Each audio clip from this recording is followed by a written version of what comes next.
1951 Hayburners from Williams Pinball.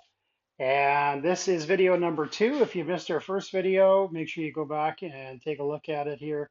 We went through a couple of things, just kind of when the first brought the machine home, just kind of took a look at a few different aspects of the machine.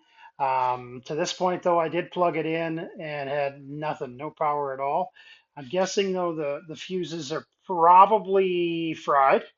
Since the last video, have gone through the stepper units inside the head, and they were completely gummed up solid and not moving at all, as well as this horse unit that we'll look at in a second here, also not moving.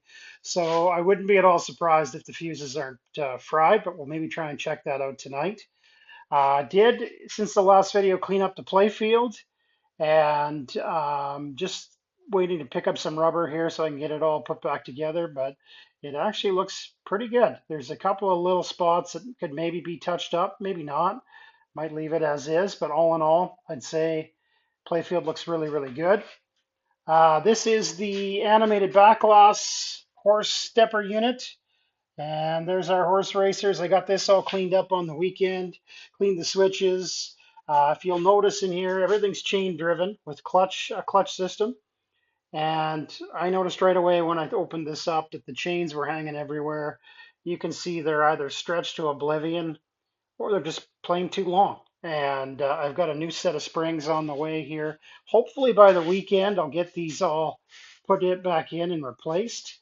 In the meantime, I did take the unit apart and ran all the gears through my ultrasonic cleaner, and you'll see these are nice and freely moving, and this thing looks like it's pretty much ready to go once I get the springs to replace it. And let's open it up here and see if we can maybe take a peek inside. Okay, playfield lifted up. As you can see, there's not a whole lot in here. I did replace the light bulbs, but haven't gone through and cleaned any of the switches.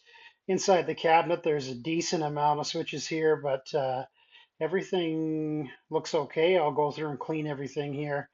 And like I thought, when I checked it out, 2 of the 3 fuses completely fried. So let's go ahead and change those out and see if this thing will power up.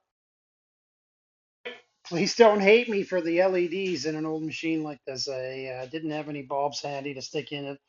I'm going to go grab some this weekend, but looks like it powers up.